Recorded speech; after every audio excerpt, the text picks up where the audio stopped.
बिहार चुनाव में जीत की तस्वीर साफ हो गई है। राज्य में सत्ता विरोधी लहर और विपक्ष की कड़ी चुनौती को पार करते हुए एनडीए ने 243 सीटों में से 125 सीटों पर जीत दर्ज की है। एनडीए की नैया जहां पीएम मोदी ने पार लगाई, वहीं कांग्रेस ने आरजेडी को बीच मझधार में डुबो दिया। वहीं जीत कर भी नीतीश कुमार बहुत खुश नहीं है। 28 सीटों के नुकसान के बाद नीतीश के मन में बार बार चिंता की लकीरें उठ रही हैं। वहीं आरजेडी और कांग्रेस को भी नुकसान हुआ है। इस वीडियो में हम जानेंगे कि जेडीयू की हार के पीछे सिर्फ सत्ता विरोधी लहर जिम्मेदार है या कोई और वजह है। वहीं महागठबंधन को इस बार सत्ता में लौटने का पूरा भरोसा था, इसके बावजूद उसकी इच्छाओं पर तुषारापात क्यों हो गया। इस बार जेडीयू को 2015 जैसी सफलता नहीं मिली है। जदयू को 2015 में मिली 71 सीटों की तुलना में इस बार 43 सीटें ही मिली हैं। उस समय नीतीश ने लालू प्रसाद की आरजेडी और कांग्रेस के साथ मिलकर चुनाव जीता था। चुनाव नतीजे से साफ है कि नीतीश के खिलाफ सत्ता विरोधी लहर हावी रही। इसके अलावा एलजेपी अध्यक्ष चिराग पासवान के अलग चुनाव लड़ने के फैसले से भाजपा को अप्रत्याशित फायदा हुआ है। वहीं नीतीश कुमार पासवान के तिलस्मी चिराग की भेंट चढ़ गए। चिराग पासवान सीधे तौर पर नीतीश के खिलाफ हमलावर रहे। हालांकि नीतीश की लोकप्रियता गिरने के कई अन्य कारण भी हैं, मसलन बेरोजगारी, बाढ़ पीड़ितों की समस्या, अवैध शराब की बिक्री, समान वेतन नहीं देना आदि कारण रहे हैं। इस बारे में जेडीयू प्रवक्ता केसी त्यागी ने एक बयान दिया है। उनका कहना है कि साजिश के तहत नीतीश कुमार के खिलाफ अपमानजनक अभियान चलाया गया। उन्होंने बगैर किसी का नाम लिए कहा कि इसमें अपने भी शामिल थे और बेगाने भी। इस बयान से साफ हो जाता है कि चिराग पासवान ने जेडीयू को कितना नुकसान पहुंचाया है। भाजपा की जीत की बात करें तो इसके पीछे कई कारण हैं। पीएम मोदी और उनकी सरकार द्वारा चलाई गई कई योजनाओं पर महिलाओं ने विश्वास जताया और एनडीए के पक्ष में वोट किया।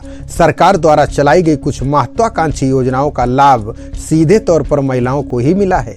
इसमें उज्ज्वला योजना, शौचालय का निर्माण, पक्का घर, मुफ्त राशन जैसी योजनाएं शामिल हैं। अब हम बात करते हैं महागठबंधन की। जब एग्जिट पोल के नतीजे सामने आए तो महागठबंधन फूले नहीं समा पा रहा था, लेकिन चुनावी नतीजों ने जिस तरह बिहार के सत्ता की चाबी एनडीए को सौंपी, उसके बाद से महागठबंधन में निराशा का माहौल है। आरजेडी सुप्रीमो लालू यादव को बड़ा झटका लगा है। सूत्रों का कहना है कि रांची की जेल में सजा काट रहे लालू यादव काफी बेचैन दिखे। ऐसा नहीं है कि एकदम से बिहार में चुनावी नतीजे पलट गए। बिहार की जनता नीतीश कुमार के खिलाफ गुस्से में थी, लेकिन जैसे ही प्रधानमंत्री नरेंद्र मोदी ने चुनावी कमान अपने हाथों में ली, वैसे ही राज्य का सियासी माहौल बदल गया। प्रधानमंत्री मोदी ने बिहार में करीब 1 दर्जन रैलियों को संबोधित किया। कई रैलियों का नीतीश संग साझा संबोधन किया गया। इस दौरान पीएम मोदी ने नीतीश की तारीफ की। पीएम मोदी ने लोगों से कहा कि राज्य के विकास के लिए नीतीश सरकार की जरूरत है। पीएम मोदी ने अपनी जनसभाओं में केंद्र सरकार द्वारा चलाई जा रही योजनाओं के बारे में बताया। उन्होंने विपक्ष को राष्ट्रीय मुद्दों से लेकर राज्य के मुद्दों पर घेरा।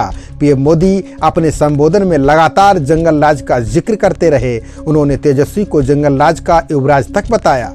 प्रधानमंत्री मोदी के करिश्माई व्यक्तित्व के जरिए एनडीए ने अपने चुनावी प्रचार अभियान को तेज किया।